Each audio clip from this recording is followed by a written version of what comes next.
Alors nous allons accueillir virtuellement la présentation de Natalia Penitente Andrade, qui est donc doctorante avec le professeur Valdière au sein de l'Université de Sao Paulo également, dans le programme de philologie et langue portugaise. Et donc le titre de sa présentation est basé sur une partie de son corpus de thèse, également de mémoire de master. Donc elle a travaillé en terrain angolais pour le master et sur le terrain mozambicanais pour la thèse. Et donc le titre de sa présentation est le suivant: l'image de la langue dans la production de connaissances en Angola et au Mozambique. Pode começar, Natália. Obrigada. Boa tarde a todos, obrigada pelo espaço de discutir questões de língua, que é o que eu venho pesquisando desde o mestrado, com meu orientador e colegas de diversos contextos multilingües, né? E então, meu trabalho eu faço doutorado e eu estudo imagens de línguas na produção de conhecimento. Neste momento, vou falar um pouco de dados de Angola e Moçambique. Então, Angola eu pesquisei na dissertação, e agora estou em andamento no doutorado, analisando a produção de conhecimento de Moçambique. E vou mostrar um pouco como se dá essa questão como se refere à questão das línguas locais do português, e como tem sido tratado de maneira diferente. Pode passar, por favor. Para iniciar, eu gostaria de destacar que eu parto de alguns projetos que a gente vem pesquisando, questões da análise do discurso, de língua, de escrita acadêmica. Então, são projetos que eu fui participando, incorporando, que foi ajudando a trabalhar, a analisar o corpus, a pensar questões discursivas e linguísticas também. Então, o primeiro é o Imagens de Língua, onde a gente está tentando trabalhar com o conceito de imagem, para pensar que não é apenas, quando o sujeito enuncia, não é apenas uma representação ou uma atitude que ele tem frente à língua, mas que tem um pouco que a professora Cláudia veio falando, de um discurso dominador, de um discurso mais central, que reverbera nesse modo como o sujeito compreende a sua língua, né? No caso que eu estou me referindo a Angola e Moçambique, dado os textos em que eu venho analisando. O meu projeto de mestrado e um outro projeto que a gente pesquisa um pouco a produção de conhecimento. Quando eu falo textos acadêmicos, eu estou pensando em textos que a gente produz dentro da universidade, né, dissertações e teses. A gente separa aqui no Brasil para concluir o mestrado ou doutorado. Então, tem um conjunto de regras, existe alguns critérios, etc., mas são textos em que o sujeito pesquisa e que tem ali um conjunto de vozes de um pesquisador, vozes dos autores em que esses pesquisadores trazem para o texto, vozes de documentos oficiais, como eu vou mostrar um pouco nos dados, como a professora veio trazendo, esse discurso dominante de um governo, de uma colonização, ele se faz presente na produção para defender, no caso, a língua portuguesa e ocultar as línguas nacionais. Então, como a professora Cláudia comentou do insucesso escolar, eu fiquei aqui ouvindo e eu vejo muito essa marca de o sujeito vai dizendo, o sujeito ali pesquisador, que há um insucesso escolar por conta e é direcionado às línguas locais. Então, a escola no avanço, a pessoa não aprende, o aluno não aprende, porque ele fala a língua local dele. Então, o insucesso está por causa da língua, não por conta do português. Até este modo de compreender é um modo discursivo, de entender o lugar que o português ocupa e o lugar que as línguas nacionais ocupam.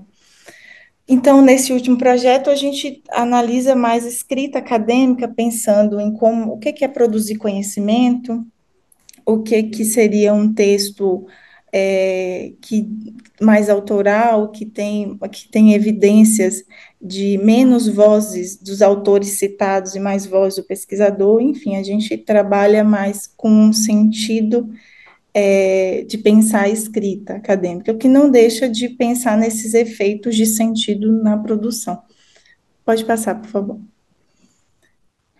Então, eu tenho uma pergunta de pesquisa, né?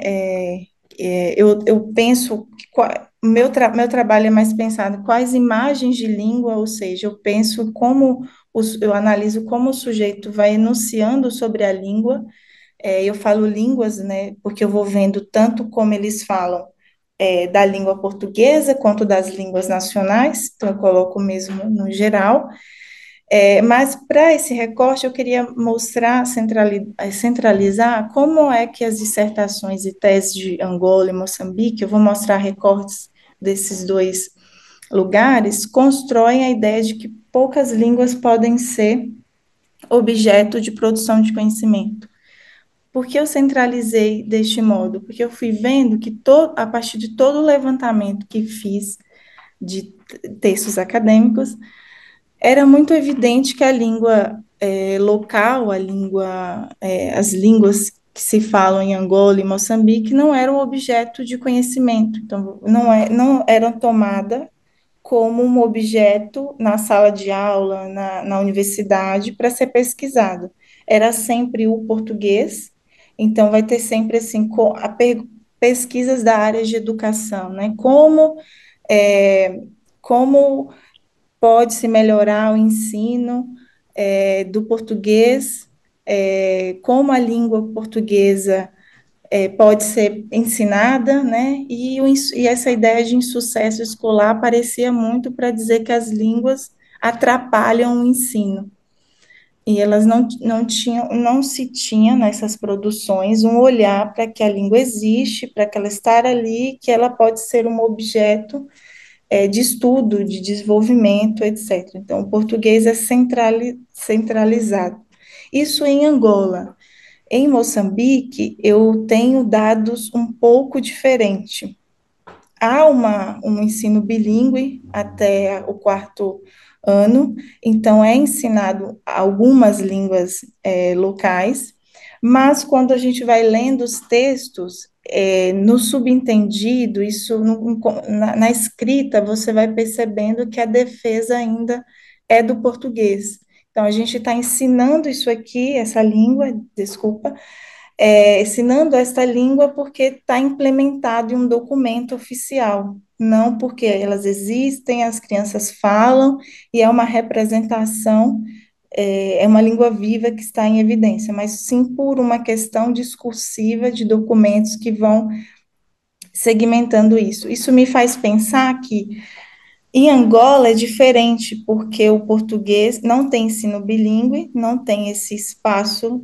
Tem um documento que eu analisei chamado Anteprojeto das Línguas Nacionais de 2011, em que tem um início de uma possibilidade de inserir algumas línguas no ensino. Mas isso é um anteprojeto, isso nunca foi trabalhado como Moçambique. Moçambique, o ensino é bilíngue, é institucionalizado, e se trabalha, existem livros didáticos, existem recursos que a língua vai sendo desenvolvida na sala.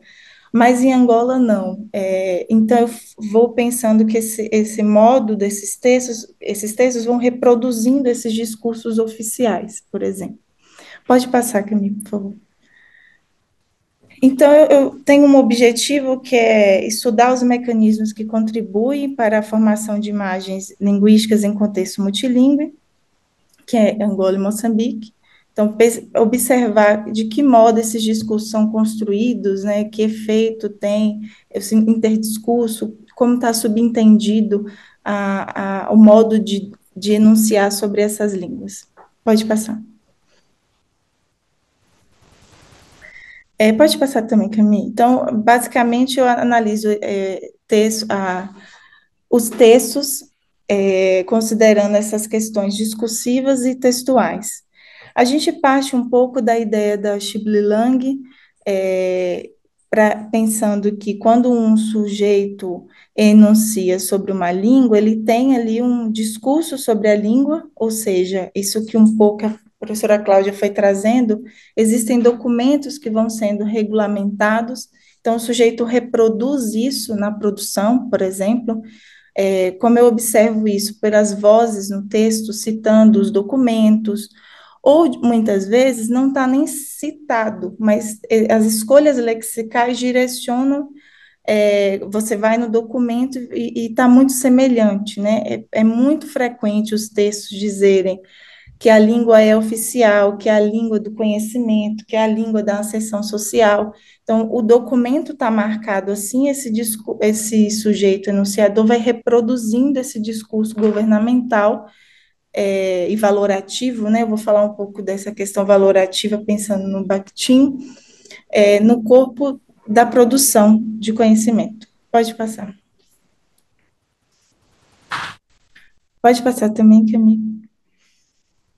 Então, para pensar, para analisar esses textos, eu parto um pouco de alguns autores, né, de formações imaginárias do Peixe, a questão do discurso, do dito não dito, desse assujeitamento que o Peixe vem trazendo, não um assujeitamento ideológico mesmo, de estar nessa formação discursiva e reproduzindo discursos coloniais, discursos de implementação da língua, e a gente vai vendo que o texto acadêmico não foge disso, reproduz, sustenta o discurso oficial, e muitas vezes, quando eu fui analisando, o sujeito enunciador é falante de uma língua, de uma comunidade, mas ele não se coloca frente a isso na hora de produzir, é mesmo sustentando essas questões discursivas frente à língua. Eu penso um pouco que o Bakhtin vai falar de valoração, valor apreciativo da língua, porque durante o texto acadêmico a gente vai vendo que a língua vai ganhando um valor. Ora ela é de ascensão, ela é da comunicação, ela é a língua do conhecimento. Isso quando se refere à língua portuguesa. E quando se refere às línguas nacionais, é a língua do contato, é a língua que se fala no espaço em casa, né? No espaço escolar não é o espaço para a língua local. Então, a língua vai ganhando um valor ao longo do texto, é, pensando nessa questão. Quando eu falo de heterogeneidade enunciativa, é para pensar nessas vozes, que o texto acadêmico é permeado disso, uma vez que você tem, como eu mencionei anteriormente, a voz do pesquisador, a voz do sujeito enunciador, as vozes dos documentos ali muito presente, então a gente vai dissociando para identificando esse conjunto de vozes vai delineando uma imagem que ele vai tendo da língua. Então, se é o documento que rege, se é o autor que tem uma voz de autoridade nesse espaço acadêmico, defende a língua portuguesa, ele sustenta a voz dele por meio desses autores, e aí ele constrói, ele delineia uma imagem, e a gente vai lendo e vai vendo a imagem que ele constrói da língua. E eu penso um pouco no Ducrot sobre pressuposto e subentendido, porque, como eu mencionei, às vezes está evidente a forma como ele nomeia as línguas, mas às vezes fica subentendido o modo como ele vai defendendo a língua portuguesa. Ora, entende que as línguas nacionais existem, que tem um espaço, que é uma cultura, que é uma preservação, mas quando você vai lendo todo o texto, fica evidente a defesa do português.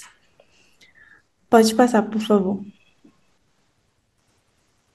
De maneira objetiva, a metodologia que a gente sempre gosta de apresentar essas questões, eu faço um recorte de 2000 a 2020 em duas plataformas. Em Angola, eu não consegui coletar porque não tem repositório na Universidade do Sumbe.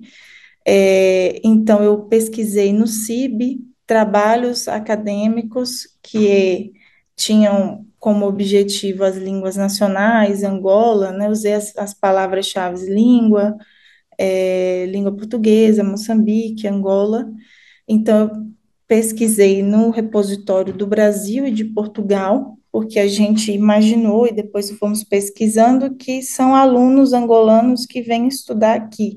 Então, eram alunos de lá, não eram brasileiros pesquisando as línguas nacionais, porque isso tudo vai ter vai ter um sentido diferente. Se é um brasileiro analisando, se é um angolano, dentro da cultura, dentro da sala de aula, isso tudo vai tendo um outro sentido. E o repositório de superior pedagógico do Bengo tem um repositório em Moçambique, que é onde eu coletei os dados em que eu estou analisando. Eu parto da perspectiva do que Basoto intitula, chama de polo, a ideia pololinguístico mesmo, a gente busca nos textos, por meio da palavra língua, tudo que está em torno. É claro que a gente vai lendo todo o texto, vai selecionando o recortes, um segmento, uma organização, mas eu estou interessada em vendo como está esse movimento, como o sujeito vai enunciando sobre a língua ao longo do texto. Pode passar, por favor. Querida, tem 10 minutos, tá? Eu vou mostrar só 2 recortes e tá.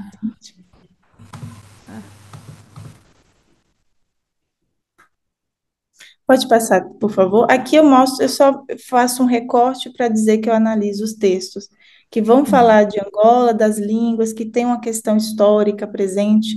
Eu tiro um pouco os textos acadêmicos, que fazem uma análise histórica de Moçambique, ou de Angola, mas são textos que trabalham com ensino, com língua, às vezes trabalhos que fazem análise das línguas em contato também, porque você vai vendo que é sempre uma comparação de diminuir as línguas, o português de Angola para comparar com o português de Portugal. Enfim, então eu tiro um pouco, eu vou analisar os efeitos discursivos desses textos que trabalham com ensino de língua. Vou mostrar um de Angola. O que apresenta, aparece muito nos textos? Que não se defende a língua nacional porque ela não tem um sistema de escrita. Então, a argumentação vai cair na ideia de que a língua, por exemplo, aí mencionada, fiote, ainda não tem um sistema de escrita. Então, o português tem um sistema, o português está regulamentado, então vai se defendendo o português por essa questão de uma língua não escrita e oral. Então, a gente vai tendo um valor apreciativo de um valor escriturístico de uma língua. Pode passar, por favor. E outra questão que aparece bastante, a língua local, a língua portuguesa, aí a argumentação é mais histórica, ela é a língua oficial, porque desde da pré-independência, a língua oficial de escolaridade, de comunicação internacional. Então, esta é a língua que tem que ser ensinada, porque ela chegou, outra expressão, não sei se eu coloquei, eles usam muito que a língua chegou em Moçambique, chegou em Angola, e a gente sempre fica rindo, porque imagina uma língua chegando, né? Quando você fala a língua chegou, você anula toda a questão histórica de imposição, de implementação, de massacre mesmo, né? Você atenua, você vai atenuando. Por um tempo, eu comecei a achar que era um meio de escrita, você vai atenuando porque está escrevendo um texto acadêmico. Não, mas quando você constrói um discurso dizendo que a língua de ensino, de comunicação que tem que ser ensinada desde a independência, desde a colonização, ela existe, você está concordando, segmentando, e as pessoas vão comprando esse discurso e reproduzindo, e anulando a língua, a história local. Então, isso é outra questão. O português é a língua oficial e comunicação, como se a língua de origem africana não se comunicasse fora ali do território, então ela não é importante. Aí você já tem uma imagem de língua, de que língua deve ser considerada e o que a gente entende quando você consome, né? Que a escola vai vender esse produto e os alunos, a gente vai comprando, reproduzindo essa ideia. Como a professora falou, ali você está eu não analiso a sala de aula, mas eu vejo esses textos, eu vejo as pesquisas que falam, eu analiso os dados, que muitas vezes é analisando aplicação de atividade ou observando a sala para ver as interferências que a língua local tem no português, isso aparece muito, mas eu vou vendo que é um espaço que não pode ser, você não pode usar a língua, você não pode falar, você não pode, é muito regulamentado. Pode passar, por favor. Então, quando de Angola, isso eu não terminei o de Moçambique, mas o que eu vejo de Angola? A gente tem, para se nomear as línguas, a língua portuguesa, você tem, que é uma língua, é muito recorrente isso, a língua oficial, a língua de ensinamento, de construção de conhecimento, a língua é, de mobilidade, a língua veicular, língua de escolarização, de nação, de comunicação. Então, o português tem esse espaço no território, né? E o sujeito enunciador desses textos evidenciam, colocam essas questões argumentativas no texto. Pode passar.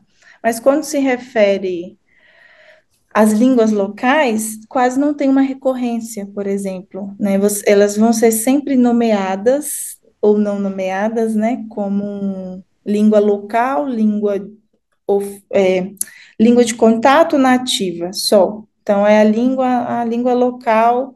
Em pequenos momentos você tem, como aquele excerto que eu coloquei, a língua fiote, a língua quisolongo, em pouquíssimos momentos. O aluno fala. Por isso que eu vou vendo no subentendido, quando você lê o início do texto, você entende que ninguém fala a língua local, porque é sustentado que é o português oficial e o português tem seu lugar. Mas quando você vai para os dados da dissertação, da tese, do texto acadêmico, o pesquisador escorrega, né, entre aspas, para evidenciar ali uma verdade, em dizer o aluno fala a língua tal na sua casa, na comunidade. Ou até quando ele vai dizer que a língua interfere, ele está evidenciando que se fala, que existe. Mas isso é encoberto, eu até uso esse termo na dissertação, uma língua encoberta, porque vai cobrindo ali de que não existe, que não se fala, que sabe pouco a língua local. Mas quando você diz que essa língua interfere no ensino, você está dizendo que eles falam. Então, o problema está no modo como se entende essas duas línguas. Pode passar, por favor. Em Moçambique, eu vou mostrar só dois excertos também, eu tenho vários textos. Pode passar, por favor. Em Moçambique, como eu comentei, é um pouco diferente. Se defende que existe a língua, outras línguas, e tem um ensino bilíngue, isso está sendo implementado. Eu estou analisando documentos oficiais agora na tese, e eu vejo que tem uma valorização, bem entre aspas, de inserir a língua, tem um projeto pedagógico forte, mas que não deixa de direcionar os mesmos discursos que eu vi em Angola, que, como eu coloquei no final do excerto, né? Que tipos de interferência linguística os alunos apresentam no português? Então, o que eu estou vendo? Os textos acadêmicos vão ainda dizer que a língua outra que interfere no ensino. Então, de novo, para melhorar o ensino do português, não para dar espaço de conhecimento, de estudo e de inserção na escola dessas línguas. Então, eu lendo, é menos evidente, há uma postura maior do pesquisador em defender a língua, a cultura, em falar do ensino bilíngue, mas, de novo, suscitando por meio dos documentos, é o documento que rege, é o documento que vigora, então a gente tem que trabalhar essas questões na escola, mas quando você vai ver o objeto de pesquisa desses trabalhos, é direcionando ao português, como a língua interfere, como há uma, como a professora falou, como há um insucesso escolar por conta das línguas locais, mas não é pensado que é o português que interfere, isso me chama bastante a atenção. Pode passar só mais um excerto, por favor. Precisa concluir, Natália. Uhum. Tá? Então, último, o que me chama a atenção é que a língua sempre chega. Isso é atenuado em todos os textos. A língua que chega não é a língua que é imposta, implementada. Isso gera um efeito de análise discursiva, um efeito de sentido. Quando você diz que a língua chega, você naturaliza um processo de exclusão, de implementação, de massacre, enfim. Então, esse discurso é muito evidente nos dois contextos em análise. É isso, eu estou em andamento em Moçambique, pesquisando essas questões e cada vez mais tenho observado essa ideologia presente, né, na produção de conhecimento. Obrigada. Obrigada, Natália.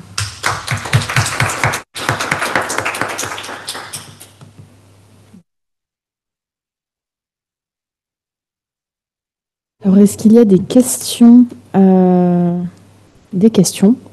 que je traduirai du coup, je pense, on va faire un va-et-vient.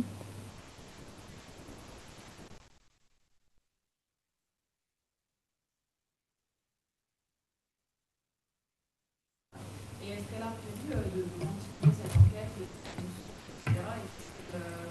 Qu'est-ce qu'elle aimerait faire si elle a la possibilité de la continuer? Est-ce qu'elle aimerait montrer qu'est-ce qu'elle aimerait analyser? Dans d'autres contextes, tu veux dire? Soit dans d'autres, alors soit si elle peut la continuer dans ces pays-là, quoi, enfin, c'est-à-dire etc. pour pouvoir la poursuivre, ou alors est-ce qu'elle aimerait pouvoir, est-ce qu'elle a la possibilité ou elle aimerait Será que ela... Ok. Então, a pergunta é a seguinte: é saber se você tem, depois dessa pesquisa em Angola, agora você está em andamento no Moçambique, de saber se você quer fazer alguma coisa comparativa, ou comparativa parecida, desculpa, em outro contexto, outro país colonizado, sei lá, depois da tese. Sim, obrigada. No início, agora que eu já estou analisando os textos de Moçambique, eu já vou traçando comparações, eu vou mencionando. Eu não é assumir que é uma comparação, mas eu vou vendo recorrências, né? Isso me faz pensar nas línguas indígenas. Eu sou baiana e eu tenho vontade agora de fazer um trabalho na Bahia, pensando com as línguas indígenas no território baiano, né? E sim, acho que isso me dá. Pesquisar Angola, Moçambique me fez olhar para o Brasil, pensar não só para o Brasil, mas pensar nas imagens de línguas que os documentos oficiais vai construindo e como a gente vai reproduzindo. Então, talvez não comparativo, mas um trabalho mais efetivo com as línguas indígenas. Não pensei em outros países, mas uma possibilidade também. Je traduis juste pour voilà. Alors effectivement, elle aimerait bien poursuivre ce genre d'études et notamment au Brésil sur les langues indigènes du coup brésiliennes. Elle étant de Bahia, il y a une population très importante là-bas. Voilà, donc pour l'instant rien n'est arrêté, mais en tout cas c'est quelque chose qui l'intéresse, oui. Voilà.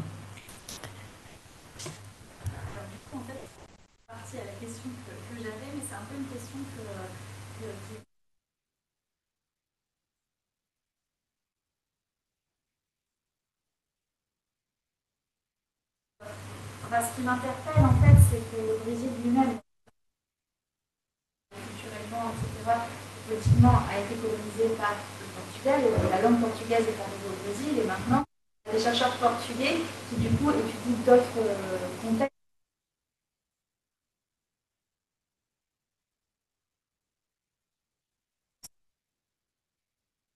par des Brésiliens, par des Portugais, par des Angolais, enfin comment ça s'organise un petit peu ça. Quel est le profil des personnes qui font ce genre de... Est-ce que ce que Nathalie a fait comme étude, et donc elle dire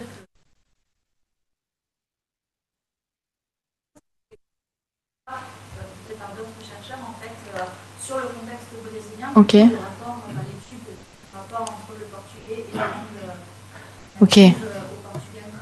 Ok. Então a pergunta é de saber se você tem conhecimento de algumas pesquisas parecidas no contexto brasileiro, se tem outros autores, outros pesquisadores que procuram esse tipo de temática de imagem do português em contexto brasileiro. E se fosse o caso, se esses pesquisadores são brasileiros ou angolanos, por exemplo, portugueses.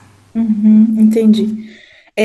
Então, não tem, inclusive eu fiz um levantamento na dissertação com o professor e outras colegas de mestrado para pensar a questão de imagem de língua. E a gente foi vendo o que aparecia representação e atitude. Então, a gente tem um levantamento de textos quando a gente fala de análise de imagem, ele se direcionava a uma representação, então, ou atitude. Então, os trabalhos eram, a grosso modo, assim, como a língua, uma pesquisa de campo para ver como as pessoas gostam mais do francês, do inglês, do espanhol, por exemplo. Então, qual era a atitude linguística dos entrevistados frente à língua? E aí você tinha uma coisa categórica, eles acham o francês bonito, eles acham o inglês a língua da comunicação internacional, é a língua que comunica com o mundo. O que a gente entende? Que eles estão reproduzindo um discurso que circula, é evidente, né, do inglês, do francês, do espanhol, algo circula socialmente, e eles só delineiam o que pensam sobre isso. Então, não tinha uma análise para dizer, olha, se entende o inglês deste modo por uma construção X, Y, Z, que vai dando, que vai sendo construída socialmente, o francês, etc. Então, eles têm uma atitude e aquilo se encerrava. E quando a gente via trabalhos de representação, era mais para pensar na representação que vai ter na sociedade. Então, o francês tem uma língua bonita, de pronunciar, delineava algumas, eu vou falando de imagem porque eu não consigo fugir, né? Mas delineava uma ideia que é representada desta língua. Então, a gente foi vendo que não se trata apenas, né? A gente está pensando que o sujeito ao anunciar, ele evidencia, ele se assujeita a discursos, ele delineia uma imagem da língua. Então, não encontrei trabalhos. Agora, eu tive contato com uma pesquisadora, eu acho que a Camille pode me ajudar a pronunciar, é Ceci Canu, que tem discutido de maneira mais próxima do que a gente está falando, dessas imagens ser permeado por um discurso construído socialmente, que o sujeito não fala ali que a língua é bonita, o francês é bonito só como uma atitude. Então, não sei, você pode sintetizar, Camille, mas é para dizer que não tem, que a gente fez esse levantamento e que a gente tem um grupo pesquisando em outros contextos sobre essa questão das línguas. Ah. Alors non, il n'y a pas d'études vraiment similaires. Il y a des études qui tournent autour de ces questions-là, c'est-à-dire elles parlent, notamment en termes de vocabulaire, elles parlent d'image de la langue. Il y a des travaux qui sont faits autour des attitudes et des représentations. Donc on leur demande les représentations par exemple qu'ils ont du français ou des langues hégémoniques généralement, et donc on a des représentations du style c'est beau, c'est esthétique, c'est la langue de communication, etc. Mais il n'y a pas de corpus vraiment d'études qui vient pour délimiter la construction de l'image de la langue, donc qui est construite socialement. Et voilà, donc globalement, il n'y a pas vraiment ce genre de travaux, mais il y a un groupe qui est en train de se monter, enfin qui est monté, un groupe de recherche qui travaille dans d'autres contextes sur ces questions-là. Mais vraiment, je pense que c'est la question notamment du lexique qu'on utilise, image de langue, qui n'est pas la même chose que représentation, et même les attitudes envers les langues. Voilà. Oui. Sim, pode.